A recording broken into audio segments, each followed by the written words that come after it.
नमस्ते, अभिवादन आपका इनोसेंट इन्वेस्टर के इस नए वीडियो में आपके लिए डिस्क्लेमर। दोस्तों, हम बात करेंगे एक इंपॉर्टेंट मुद्दे पर, वो है इंटरेस्ट रेट। ठीक है, इंटरेस्ट रेट अगर आपको पता हो बहुत तेज़ी से हमारे भारत में पिछले एक साल में कम हुए हैं। और इससे फ़ायदा किसको हो रहा है? जो लोग लोन ले रहे हैं। इससे घाटा किसको हो रहा है? जो लोग एफडी वगैरह कराते थे या बैंक में अपना पैसा रखते थे या फिर किसी भी सेफ इंस्ट्रूमेंट में अपना पैसा रखते थे। क्योंकि जब सरकार ब्याज कम कर देती है तो जो लोग लोन लेते हैं उनको एक डायरेक्ट वे में फ़ायदा मिल जाता है कि चलो भैया हमको सस्ते ब्याज दर पे लोन मिल जाएगा। और जो लोग पैसा फिक्स डिपॉजिट में रखते हैं, लिक्विड फंड में रखते हैं, डेट फंड्स में रखते हैं, उनको कम मिलता है। अब समझिए, एक चीज़ होती है जो सरकार रेट देती है, एक होती है रेपो रेट, एक होता है रिवर्स रेपो रेट। यहाँ पर मैं डेप्थ में नहीं जा रहा हूँ, इस पर एक वीडियो है वो आप देख लीजिएगा हमारी ही। तो आगे बढ़ता हूँ। अभी देखिए, अगर सरकार के थ्रू, मतलब आरबीआई जो है वो सरकार के बिहाफ पे काम करती है, आपको ये चीज़ें पता हैं।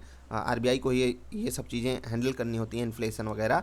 तो आरबीआई जो है रेपो रेट वगैरह बनाता है, रिवर्स रेपो उससे जनरेट होता है और यही चीज़ें आगे बढ़ती हैं। अब इससे फ़ायदा किसको होता है, घाटा किसको होता है, वो हम समझने की कोशिश करेंगे कि जो बैंक वगैरह, ये इनकी जो मजबूरी हो गई है ब्याज को कम करना। देखो होता क्या है, अभी एचडीएफसी ने अपनी ब्याज कम की, उसको देखते ही आईसीआईसीआई बैंक ने अपनी ब्याज कम कर दी। हाउसिंग लोन पे तो एकदम कितनी, मतलब 6.5% के आसपास लोन रेट आपको मिल रहा है। सोचिए कि हम कमाल है ना, हमको स्टॉक्स जो है एक दिन में कितना बड़ा बड़ा मोमेंटम दे जाते हैं। यहाँ बैंक जो है आपको साल भर आपसे 6.5 रुपये लेंगे 100 रुपये पर, साल भर बाद आप उनको लौटाइए। सोचो, मतलब होता है ना, इसको कहते हैं बिजनेस। बिजनेस में हमेशा सबसे पहली चीज़ देखी जाती है कि रिस्क किस हिसाब से आप हैंडल कर रहे हो। बाकी मैं जिस मुद्दे पे बात कर रहा हूँ वो है कम इंटरेस्ट रेट। क्या आप इसका एडवांटेज ले सकते हो? उसके लिए हम कुछ स्टॉक्स के बारे में डिस्कशन करेंगे। देखिए, एक स्टॉक है एचडीएफसी, कितना बेहतरीन स्टॉक है, कितना धुरंधर स्टॉक है, ये आप इसकी पास्ट परफॉर्मेंस से देखोगे। लेकिन मैं यहाँ जिस मुद्दे पर आपसे बात करने आया हूँ वो ये है कि सरकार का पूरा फोकस हाउसिंग डेवलपमेंट पे है। इंफ्रास्ट्रक्चर वाले जो भी स्टॉक्स हैं वो बढ़िया परफॉर्म कर रहे हैं। लेकिन अगर आप देखोगे क्लोज टू 1500 का लो बनाने के बाद, ठीक है, कोविड की सिचुएशन, उसके बाद ये 3000 के हाई से फिसल कर आपको 2500 पे मिल रहा है। ठीक है, क्या ये स्टॉक आप लेना चाहोगे या नहीं? एक चीज़ आपने देखी होगी, जो भी अच्छी क्वालिटी के स्टॉक्स हैं यहाँ से दुगना हो गए हैं, 3 गुना हो गए हैं। दुगना तो लगभग हर अच्छी क्वालिटी का स्टॉक हो ही गया है जो स्टॉक्स ने कोविड का लो बनाया था, लेकिन एचडीएफसी नहीं हुआ। और एक चीज़ मैं आपको कहना चाहूँगा, सरकार का पूरा फोकस है हाउसिंग डेवलपमेंट पे, इंफ्रास्ट्रक्चर डेवलपमेंट पे, और ये सब का लोन मतलब ऐसी कंपनियों से आता है। आप देख लीजिए, मैं एक और स्टॉक आपको दिखाना चाहूँगा, एलआईजी हाउसिंग फाइनेंस। 480 का हाई मारकर 440 के आसपास ये स्टॉक ट्रेड कर रहा है। लेकिन कोविड लो से अगर आप इसको कंपेयर करोगे, ठीक है, जो कि है क्लोज टू 200 रुपये का, वहाँ से ये डबल हो चुका है। तो इसकी परफॉर्मेंस कोविड लो से अच्छी है जब आप इसको कंपेयर करते हो किससे? एचडीएफसी स्टॉक से। एचडीएफसी बैंक की बात नहीं हो रही है, ठीक है, ये प्योरली हाउसिंग डेवलपमेंट में डील करते हैं। अब सबसे मुद्दे की बात करते हैं कि क्या इनको जो ब्याज कम करनी पड़ रही है इससे इनका घाटा है, क्योंकि कुछ क्वेरीज आई हुई हैं और आपको ये चीज़ जाननी है। देखो, सब कुछ पास ऑन होता है कस्टमर पे।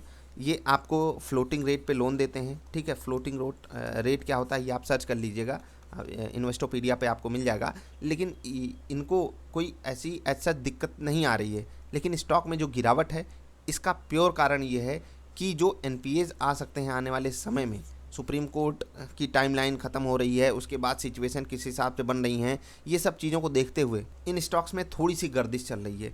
तो अच्छी बात है ना, आपको स्टॉक सस्ते मिल रहे हैं। आप देखिए, 2400 वाला एक लो बना था जब बाजार ने एक बढ़िया लो बनाया था, उसके बाद ये स्टॉक आपको 2550 पे मिल रहा है ना, बढ़िया लो। तो ऐसे स्टॉक्स को आपको पकड़ना चाहिए या नहीं, आप बताना। मैं यहाँ पर आपको एक सिर्फ अपना पॉइंट ऑफ व्यू दे रहा हूँ कि जो भी इंटरेस्ट रेट कम हुआ है उससे इन स्टॉक्स का डायरेक्ट वे में कोई घाटा नहीं है। एक घाटा ये है जो कोविड की सिचुएशन हम डील कर रहे हैं और उस कारण जो एनपीएस वगैरह बढ़ेंगे। एचडीएफसी बैंक की परफॉर्मेंस तो नो डाउट बहुत अच्छी है, लेकिन एचडीएफसी वाले स्टॉक में जो चीज़ें होंगी ये बहुत लोगों के लिए एक सेटअप बनाएंगी कि भाई साहब आपकी परफॉर्मेंस किस तरफ जा रही है। क्योंकि आपने देखा होगा बहुत सारी कंपनियां इसी हाउसिंग से डील करती हुई, इंफ्रास्ट्रक्चर से डील करती हुई, डीएचएफएल वगैरह बर्बाद हो गई। इवन यस बैंक का एक्सपोजर भी उसी तरफ बढ़ा था, तो यस बैंक के भी बर्बादी में इन्हीं का कारण है। तो इन सब चीज़ों को आपको अपने हिसाब से समझना होगा। जो Covid pre Covid all time high था किसका? एचडीएफसी का, वहीं के आसपास आपको ये स्टॉक मिल रहा है, तो बहुत बड़ा सपोर्ट भी आपके लिए अवेलेबल है। मैं इस वीडियो का उद्देश्य सिर्फ इतना रख रहा हूँ कि आप एक बार के लिए एचडीएफसी में अगर बाजार पॉजिटिव होती है तो बाइंग अपॉर्चुनिटी ही ढूंढिएगा, क्योंकि ये स्टॉक ऐसा है जितना नीचे मिले उतना अच्छा आपके लिए।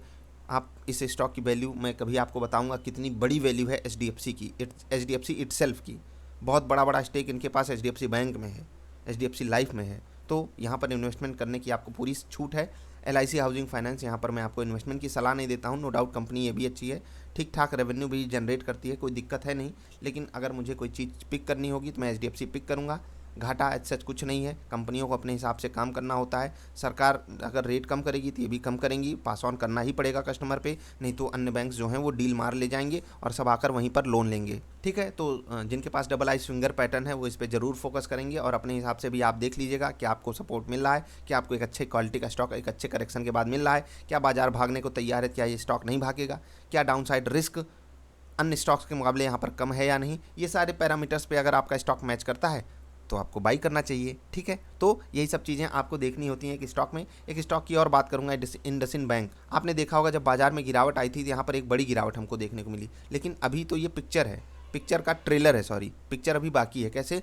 एक गिरावट अगर बाजार में 2.5-3% की और होती है तो हो सकता है यही स्टॉक आपको 950 पे मिले, क्योंकि ये स्टॉक बहुत ज़्यादा वीटा लेकर चलता है, बहुत ज़्यादा वोलाटाइल होता है बाजार के मुकाबले। ये भी हाउसिंग में काफ़ी ज़्यादा मतलब इनका भी एक्सपोजर है, तो आपको चीज़ें संभालनी होंगी, अपने हिसाब से सिचुएशन को डील करना होगा। आप इनका कोविड लो देख लीजिए, वहाँ से ये 3 गुना हो गए हैं। क्यों भागा इतना? क्योंकि ये गिरा बड़ा भयानक था। ठीक है, तो यहाँ पर डर कायम था, क्या यहाँ पर डर गायब हो गया? वो डर होना चाहिए, ये डर अच्छा भी है, मैं आपको बता रहा हूँ। इंडसइंड बैंक वालों संभल जाइए, वार्निंग दे रहा हूँ। अच्छी क्वालिटी का स्टॉक है, हिंदुजा ग्रुप का स्टॉक है, लेकिन ये जहाँ खड़ा है ये सिचुएशन आपके लिए ख़तरनाक क्रिएट कर सकता है। फिर से कह रहा हूँ, ये जहाँ खड़ा है वहाँ एक खतरनाक सिचुएशन आपके लिए बन सकती है, तो बी अलर्ट। आईसीआईसीआई बैंक बहुत मुझे पसंद है ये बैंक, और जब इनके मैनेजमेंट की कमेंट्री होता है ना कि एक दो क्वार्टर पॉजिटिव रहेंगे, एक दो क्वार्टर न्यूट्रल हो जाएंगे, कभी कभी नेगेटिव भी हो जाते हैं, लेकिन अभी जो कमेंट्री आई है इन्होंने कहा है कि हम अपने पीयर्स से बढ़िया मतलब परफॉर्म करेंगे। ये चीज़ मुझे पॉजिटिविटी की तरफ इशारा दे रही है। और दूसरी बात, जैसे ही एचडीएफसी ने अपने इंटरेस्ट रेट को कम किया हाउसिंग लोन पे, तुरंत आईसीआईसीआई बैंक भी आगे आता है, तुरंत कम करता है, और ये बहुत अच्छी बात है। कंपटीशन का यही सबसे बड़ा फ़ायदा होता है। ठीक है, कुछ लोग कुछ जो बैंक्स हैं वो थोड़ा सा भी ज़्यादा ले रहे हैं, 7% से थोड़ा सा ऊपर, लेकिन जो भी अच्छे बैंक हैं, जो भी क्वालिटी वाले बैंक हैं, जिनके पास लिक्विडिटी ठीक ठाक है, वो 7% के नीचे हाउसिंग लोन पे आ चुके हैं। तो अगर आपके पास कोई ज़रूरत है फंड की, हाँ, घर बनवाने में, ज़रूर उपयोग कीजिए हाउसिंग लोन को, क्योंकि ये बेस्ट पॉसिबल लोन होता है। आपको ये बातें तो पता होंगी, मतलब सबसे ज़्यादा वैल्यू फॉर मनी यही लोन होता है। अगर बहुत मजबूरी हो रही है, कोई लोन लेना है, तो हाउसिंग लोन ही आपको लेना चाहिए। इस पर आप फोकस रख सकते हो। स्टॉक्स को कोई घाटा नहीं है, स्टॉक्स सही रेट पे मिल जाएं वो आपके लिए बेस्ट चीज़ होती है। अच्छे स्टॉक्स को ढूंढिए, जैसे कि आईसीआईसीआई बैंक और एचडीएफसी मैं आपको प्रेफर करूंगा। इंडसइंड बैंक स्टॉक बुरा नहीं है, लेकिन खतरे वाले लेवल पर है, प्राइस बुरा है। ठीक है, एलआईसी हाउसिंग फाइनेंस स्टॉक बुरा नहीं है, लेकिन फिर से नहीं कहूँगा, आपको सारी बातें पता है, सब सीखोगे तभी जानोगे। इंट्राडे वाली वीडियो अपलोडेड है तो उसको ज़रूर देखिएगा। हम मिलेंगे फिर से। दूसरे चैनल पे भी एक वीडियो पैटर्न वाली अपलोडेड है, उसका भी लाभ ज़रूर उठाइएगा। मिलेंगे फिर से, नमस्कार।